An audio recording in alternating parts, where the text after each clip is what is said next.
Darshan and ಗ್ಯಾಂಗ್ನಿಂದ Renukaswamy ಕೊಲೆ ಪ್ರಕರಣಕ್ಕೆ ಸಂಬಂಧಪಟ್ಟಂತೆ ಜೈಲಿನಲ್ಲಿ ಟಿವಿ ಕೊಟ್ಟಿರೋದಕ್ಕೆ ದರ್ಶನ್ ಧನ್ಯವಾದವನ್ನ ಹೇಳಿದ್ದಾರೆ ಜಡ್ಜ್ಗೆ. ವಿಡಿಯೋ ಕಾನ್ಫರೆನ್ಸ್ ಮೂಲಕ ವಿಚಾರಣೆಗೆ ಇವತ್ತು ದರ್ಶನ್ ಹಾಜರಾಗಿದ್ದು, ಈ ಸಂದರ್ಭದಲ್ಲಿ ಟಿವಿಗೆ ಅನುಮತಿಯನ್ನ ಕೊಟ್ಟಿರೋದಕ್ಕೆ ಧನ್ಯವಾದವನ್ನ ಹೇಳಿದ್ದಾರೆ.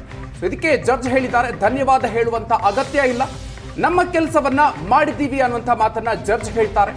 ಇನ್ನು ಇದೇ ಸಂದರ್ಭದಲ್ಲಿ ಕುಟುಂಬದವರು ಭೇಟಿಗೆ ಬಂದಾಗ ಒಳಗೆ ಬಿಡೋದಕ್ಕೆ ದರ್ಶನ್ ಜಡ್ಜ್ ಬಳಿ ಮನವಿಯನ್ನ ಕೂಡ ಮಾಡಿಕೊಂಡಿದ್ದಾರೆ. ಕನಿಷ್ಠ ಒಂದು ದಿನ ಜೈಲಿನ ಒಳಗೆ ಭೇಟಿಗೆ ಅವಕಾಶ ಮಾಡಿಕೊಡಿ ಅಂತ ದರ್ಶನ್ ಜಡ್ಜ್ ಮುಂದೆ ಮನವಿಯನ್ನ ಮಾಡಿಕೊಂಡಿದ್ದಾರೆ. ವಿಡಿಯೋ ಕಾನ್ಫರೆನ್ಸ್ ಮೂಲಕ ವಿಚಾರಣೆಗೆ ಹಾಜರಾಗಿದ್ದಂತಹ ದರ್ಶನ್ ತಮಗೆ ಟಿವಿ ಕೊಟ್ಟಿರೋದಕ್ಕೆ ಧನ್ಯವಾದವನ್ನ ತಿಳಿಸ್ತಾರೆ. ಸ್ವದಾದ ನಂತರ ಕುಟುಂಬದವರು ಭೇಟಿಗೆ ಬಂದಂತಹ ಸಂದರ್ಭದಲ್ಲಿ ಜೈಲಿನ ಒಳಗೆ ಅವರಿಗೆ ಅವಕಾಶವನ್ನ ಬಿಡಿ, ಅವಕಾಶವನ್ನ ಮಾಡಿಕೊಡಿ ಅನ್ನುವಂತ ಮಾತನ್ನ ಹೇಳಿದ್ದಾರೆ, ಮನವಿಯನ್ನ ಮಾಡಿಕೊಂಡಿದ್ದಾರೆ.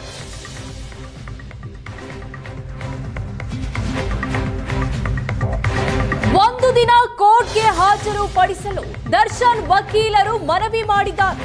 ಕೋರ್ಟ್ನಲ್ಲೇ ದರ್ಶನ್ ಹಾಜರಾಗಲು ಅನುಮತಿ ಕೇಳಿದ್ದಾರೆ ವಕೀಲರು.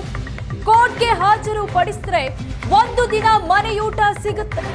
ಜೈಲಿನಲ್ಲಿ ಕೊಡ್ತಾ ಇರುವ ಊಟ ಸರಿಯಿಲ್ಲ ಅಂತ ಆರೋಪಿ ದರ್ಶನ್ ಹೇಳಿದ್ದಾರೆ. ಖುದ್ದು ಕೋರ್ಟ್ಗೆ ಹಾಜರು ಪಡಿಸಿ ಅಂತ ಮನವಿ ಮಾಡಿಕೊಂಡಿದ್ದಾನೆ ದರ್ಶನ್.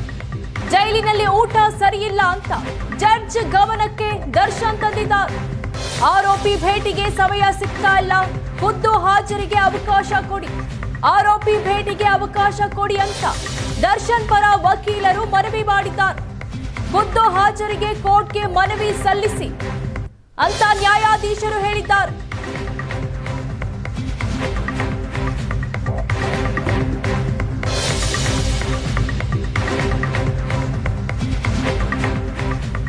ಹೆಚ್ಚಿನ ಡೀಟೇಲ್ಸ್ ಕೊಡ್ತಾರೆ ನಮ್ಮ ಮೆಟ್ರೋ ಪ್ರತಿನಿಧಿ, ಮೆಟ್ರೋ ಬ್ಯೂರೋ ಚೀಫ್ ರಮೇಶ್ ಇದೀಗ ನಮ್ಮ ಜೊತೆಗೆ ದೂರವಾಣಿ ಸಂಪರ್ಕದಲ್ಲಿ ಜಾಯ್ನ್ ಆಗ್ತಾ ಇದ್ದಾರೆ. ರಮೇಶ್, ಇದೀಗ ದರ್ಶನ್, ಜೈಲಿನಲ್ಲಿರುವಂತಹ ದರ್ಶನ್ ಜಡ್ಜ್ ಮುಂದೆ ಇವತ್ತು ಮಾತಾಡಿರುವಂತಹ ವಿಚಾರ ಜೊತೆಗೆ ಮನವಿಯನ್ನ ಮಾಡಿಕೊಂಡಿದ್ದಾರೆ ಜಡ್ಜ್ ಮುಂದೆ.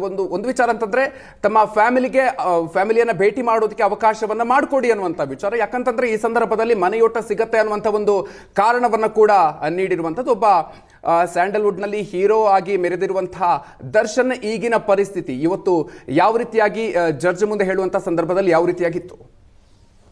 ನಮಸ್ಕಾರ. ಇವತ್ತು ರೇಣುಕಾಸ್ವಾಮಿ ಕೊಲೆ ಪ್ರಕರಣಕ್ಕೆ ಸಂಬಂಧಪಟ್ಟಂತೆ ಟ್ರಯಲ್ ನಡೀತು. ಇವತ್ತು ಕೂಡ ರೇಣುಕಾಸ್ವಾಮಿಯ ತಂದೆ, ತಾಯಿ ಇಬ್ಬರು ಸೇರಿದಂತೆ ಕೆಲ ಸಾಕ್ಷಿದಾರರು ಕೋರ್ಟ್ ಮುಂದೆ ಬಂದ ಸಂದರ್ಭದಲ್ಲಿ ಪಾರ್ಟಿ ಸವಾಲ್ನ ಸಾಕ್ಷಿಗಳನ್ನ ಆರೋಪಿಗಳ ಪರ ವಕೀಲರು ಒಂದಷ್ಟು ಪಾರ್ಟಿ ಕ್ರಾಸ್ ಎಕ್ಸಾಮಿನೇಷನ್ ಮಾಡುವಂತ ಕ್ವಶನ್ ಮಾಡುವಂತ ಕೆಲಸಗಳನ್ನ ಮಾಡಿತು. ಅವರು ಹೇಳಿಕೆಗಳನ್ನ ದಾಖಲಾದ ನಂತರ ಕೊನೆಯದಾಗಿ ದರ್ಶನ್ ವಿಚಾರಣೆ ಮುಗಿಯುತ್ತೆ ಅನ್ನುವಂತ ಸಂದರ್ಭದಲ್ಲಿ ಒಂದೊಂದು ಸಬ್ಮಿಷನ್ ಇದೆ, ನಾನು ಹೇಳಲಿಕ್ಕೆ ಅವಕಾಶ ಇದೆ ಅಂತ ಹೇಳಿ ಅಂತೇಳಿ ಜಡ್ಜ್ ಹೇಳ್ತಾರೆ. ಹೇಳಿದಂತ ಸಂದರ್ಭದಲ್ಲಿ ಮೊದಲಿಗೆ ತಾವು ಟಿವಿಯನ್ನ ಕೋರ್ಟ್ ನಲ್ಲಿ ಟಿವಿ ಕೊಟ್ಟಿದ್ದಕ್ಕೆ ತಮ್ಗೆ ಥ್ಯಾಂಕ್ಸ್ ಅಂತ ಹೇಳ್ತಾರೆ. ಆದ್ರೆ ಜಡ್ಜ್ ಅದಕ್ಕೆ ರಿಯಾಕ್ಟ್ ಮಾಡಿ ಅಂದ್ರೆ ಥ್ಯಾಂಕ್ಸ್ ಹೇಳುವಂತ ಅಗತ್ಯತೆ ಇಲ್ಲ, ನಾನು ಇಲ್ಲಿ ಈ ಜಾಗದಲ್ಲಿ ಕೂತು ನನ್ನ ಕರ್ತವ್ಯ ಏನ್ ಮಾಡ್ಬೇಕಾಗಿದೆ ಆ ಕೆಲಸವನ್ನ ನಾನು ಮಾಡಿದ್ದೇನೆ ಹೊರತು ಥ್ಯಾಂಕ್ಸ್ ಹೇಳುವ ಅಗತ್ಯ ಇಲ್ಲ ಅನ್ನೋದನ್ನ ಹೇಳ್ತಾರೆ. ಅದರ ಜೊತೆಗೆ ಈ ಕಳೆದ 2-3 ತಿಂಗಳಿಂದ ವಿಚಾರಣೆಯನ್ನ ವಿಡಿಯೋ ಕಾನ್ಫರೆನ್ಸ್ ಮೂಲಕ ಮಾಡ್ತಾ ಇರೋದು. ಅಟ್ಲೀಸ್ಟ್ ಒಂದು ದಿನ ಆದ್ರೂ ಕೋರ್ಟ್ಗೆ ಖುದ್ದು ಹಾಜರಿಗೆ ಸೂಚನೆಯನ್ನ ಕೊಡಬೇಕು ಅನ್ನುವಂಥದ್ದು. ಯಾಕೆ ಕೊಡಬೇಕು ಅನ್ನುವಂಥದ್ದು ಕೇಳಿದ್ರೆ ವಕೀಲರು ವಕೀಲರು ಜೈಲಿಗೆ ಹೋಗಿ ತಮ್ಮ ಆರೋಪಿಗಳನ್ನ ಭೇಟಿ ಮಾಡ್ಲಿಕ್ಕೆ ಹೆಚ್ಚು ಸಮಯ ಅವ್ರ ಜೊತೆ ಮಾತಾಡ್ಲಿಕ್ಕೆ ಅವಕಾಶಗಳಿಲ್ಲ, ಹಾಗಾಗಿ ಅವಕಾಶವನ್ನು ಕೊಡಬೇಕು ಅಂತೇಳಿ ದರ್ಶನ್ ಪರ ವಕೀಲ ಸುನೀಲ್ ಹೇಳಿದ್ರೆ, ಆ ಸಂದರ್ಭದಲ್ಲಿ ಮಧ್ಯ ಏನು ಮಾತನಾಡ್ಲಿಕ್ಕೆ ಮುಂದಾದಂತ ನಟ ದರ್ಶನ್ ಹೇಳ್ತಾರೆ, ಅವತ್ತು ಒಂದು ದಿನ ಆದ್ರೂ ಕೋರ್ಟ್ಗೆ ಕರ್ಕೊಂಡು ಬಂದ ದಿನ ಅವತ್ತು ಒಂದು ದಿನ ಆದ್ರೂ ಮನೆಯ ಊಟ ಸಿಗುತ್ತೆ, ಹಾಗಾಗಿ ನಾನು ನಮ್ಮನ್ನ ಕೋರ್ಟ್ಗೆ ಪ್ರೊಡ್ಯೂಸ್ ಮಾಡಿ ಖುದ್ದು ಫಿಸಿಕಲ್ ಪ್ರೊಡ್ಯೂಸ್ ಅನ್ನ ಮಾಡ್ಲಿಕ್ಕೆ ಸೂಚನೆಯನ್ನ ಕೊಡಿ ಅನ್ನುವಂಥದ್ದನ್ನ ಕೇಳ್ತಾರೆ. ಹೀಗಾಗಿ ಈ ರೀತಿ ಅಂದ್ರೆ ಜೈಲಿನಲ್ಲಿ ನೀಡ್ತಾ ಇರುವಂತಹ ಊಟ ಏನಿದೆ ಅದು ಸರಿ ಇಲ್ಲ, ಸಾಕಾಗ್ತಿಲ್ಲ, ಈ ರೀತಿಯಾದಂತಹ ಉಲ್ಲೇಖವನ್ನ ಮಾಡ್ತಾರೆ. ಅದರ ಜೊತೆಗೆ ಆ ಸಂದರ್ಭದಲ್ಲಿ ಮತ್ತೆ ಮಧ್ಯ ಪ್ರವೇಶ ಮಾಡಿದಂತ ದರ್ಶನ್ ಪರ ವಕೀಲರು ವಕೀಲ ದರ್ಶನ್ ಸುನೀಲ್ ಹೇಳ್ತಾರೆ, ಇಲ್ಲ ಇದು ಊಟದ ವಿಚಾರ ಅಲ್ಲ, ನಮಗೆ ಅಂದ್ರೆ ಹೆಚ್ಚು ಸಮಯ ಜೈಲಿನಲ್ಲಿ ಮಾತಾಡ್ಲಿಕ್ಕೆ ಸಾಧ್ಯ ಆಗ್ತಿಲ್ಲ, ಹಾಗಾಗಿ ಕೊಡಬೇಕು ಅನ್ನೋದನ್ನು ಕವರ್ ಅಪ್ ಮಾಡುವಂತ ಪ್ರಯತ್ನಗಳನ್ನ ಮಾಡ್ತಾರೆ.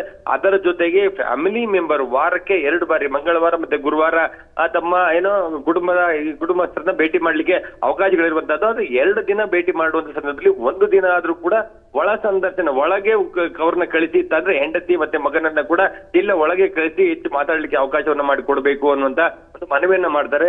ಆದ್ರೆ ಖುದ್ದು ಕೋರ್ಟ್ ಮುಂದೆ ಹಾಜರುಪಡಿಸುವ ಒಂದು ಮನವಿ ಏನಿದೆ ಅದಕ್ಕೆ ಸಂಬಂಧಪಟ್ಟಂತೆ ಒಂದು ಅರ್ಜಿಯನ್ನ ಸಲ್ಲಿಸಿ ಅದರ ಮೇಲೆ ನಾನು ತೀರ್ಮಾನವನ್ನ ಮಾಡ್ತೇನೆ ಅನ್ನುವಂಥದ್ದನ್ನು ಕೂಡ ಹೇಳಿದ್ರು. ಅಂದ್ರೆ ಇಡೀ ಒಂದು ಪ್ರಹಸನವನ್ನು ನೋಡ್ತಾ ಹೋದ್ರೆ ಮಧುಕರ್, ಒಂದು ದಿನ ಮನೆ ಊಟ ಸಿಗುತ್ತೆ ಅನ್ನುವಂತ ಒಂದು ಕಾರಣಕ್ಕಾಗಿ ತಮ್ಮನ್ನ ಜೈಲಿನಿಂದ ಖುದ್ದಾಗಿ ನ್ಯಾಯಾಲಯದ ಮುಂದೆ ಹಾಜರುಪಡಿಸಿ ಅಂತ ಮನವಿಯನ್ನ ಮಾಡಿದ್ರು.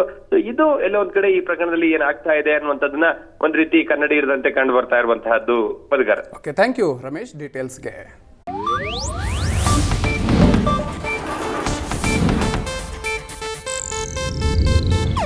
ಇದು ಏಷ್ಯಾನೆಟ್ ನ್ಯೂಸ್ ನೆಟ್ವರ್ಕ್ ಪ್ರಸ್ತುತಿ.